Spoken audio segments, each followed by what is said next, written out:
Shalom, first and foremost, I'd like to give all praise to Yahweh, Ba'ashem, Yahushai, Ba'ashem Rukakadash.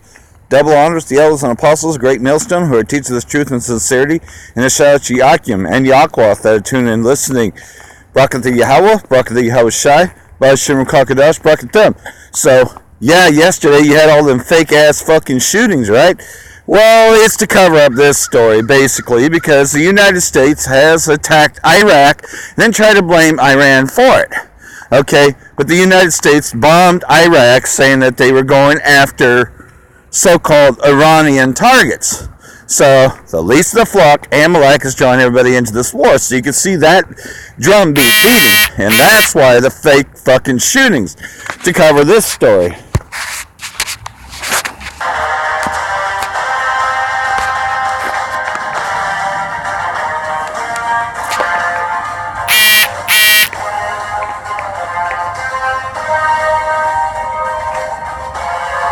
Hope everyone can hear this.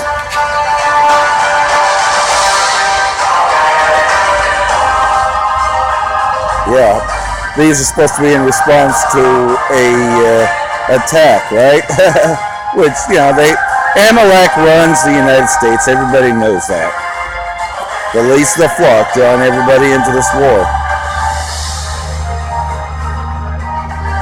So this is what they really didn't want the news covered with.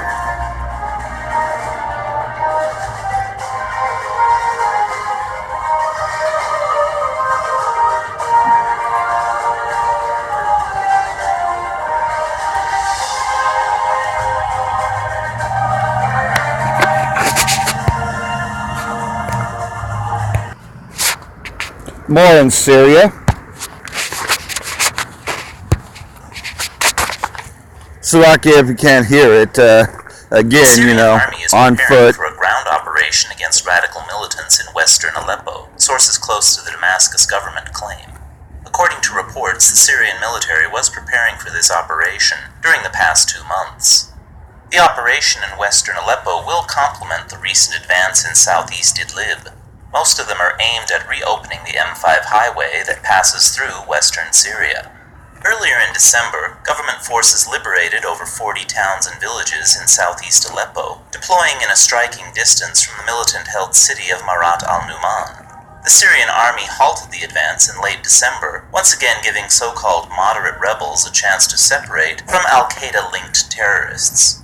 Nonetheless, this move found no understanding among Idlib armed groups.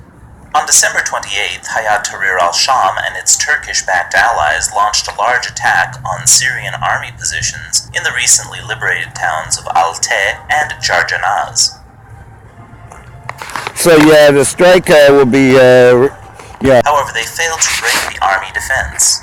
At least 2 suicide strike will be removed, well, not removed, but it'll be down tomorrow, so I'll be able to upload on my regular channel, but nonetheless, devil hates this real truth getting out, and this is what they're trying to hide with the bullshit shootings. Of National Accord, GNA, that is involved in the battle for Tripoli against the Libyan National Army, LNA. Videos from the ground show that Turkish-backed Syrian militants are already involved in the fighting on the ground. One of the groups involved in this operation is the Al-Mutasim division, based in Syria's northern Aleppo. The deployment of Turkish-backed Syrian groups in Libya is another confirmation that the so-called Syrian opposition is just a batch of mercenaries and radicals that do not link their future with the territory of Syria and the Syrian state.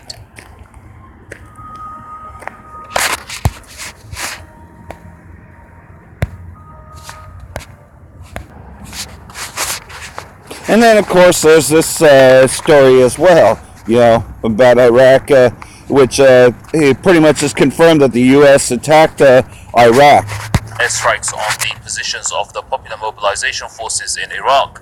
At least 15 volunteer forces have been killed in the attacks.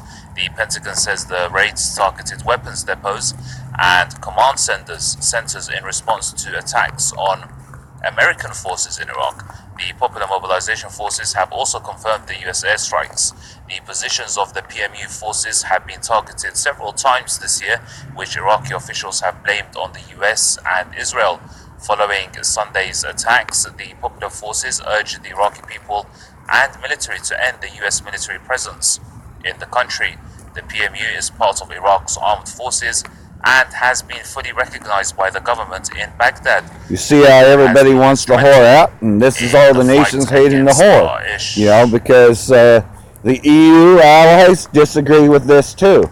Joining us now on this developing story is Jason Unruh, a political commentator out of Ontario. Mr. Unruh, can the US occupation afford another war, essentially, with the Iraqi resistance? I don't think the United States could really afford another incident, like another drawn-out conflict inside of the country.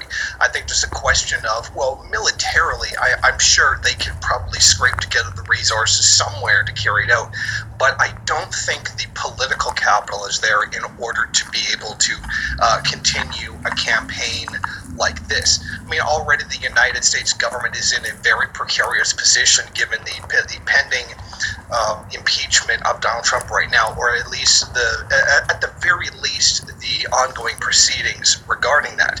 So I think that any kind of violent move, any kind of thing that would bring more hostilities inside of the country would probably not be something that would be very good for the image of the United States right now, given what a precarious position it is already in. I think that U.S. President Donald Trump is watching very closely what he manages to do during these impeachment proceedings, not to call attention to anything negative about himself, one of those things being the campaign promise to stop the wars. If, again, he's now escalating conflict inside one of the countries who've been a long-standing victim of U.S. imperialism, that might reflect badly on him.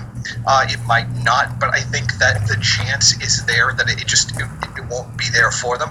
And I think that a lot of the generals and the higher-ranking members of the military are growing tired of fighting an unending conflict in the country.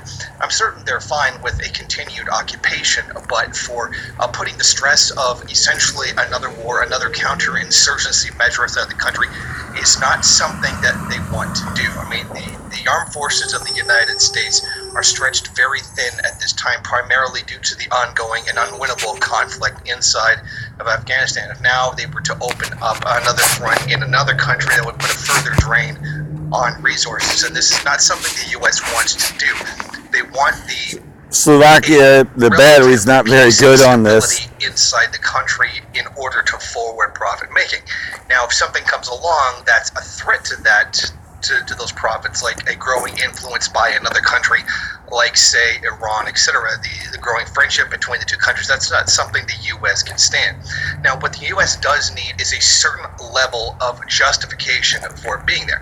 They want a relatively quiet situation in order to continue extracting value from the country, but they also need that justification for being there, to justify a military presence in order to protect that extraction process. And one of those things is to, in a very underhanded and backdoor way, continue to help ISIS continue to be a threat inside the country.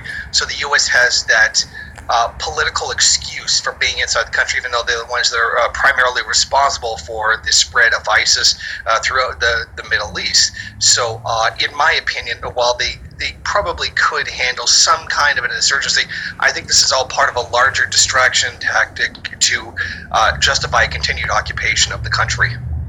Yeah, and Jason, from the reaction that we're seeing in the aftermath of the attack, so again, it's stories like these that they don't really want to cover in the mainstream. That's why you're seeing the fake shootings. Yeah, I rest my case about it. And not to mention, they want to blame us, the Hebrew Israelites. Because, of course, we're coming against them gutter rats saying that we're the real Israelites. To end the American occupation of Iraq, do you think that's going so I hope all this has been edifying. Like I said, I'll be back on my main channel tomorrow, it looks like. The United States is an unwelcome presence.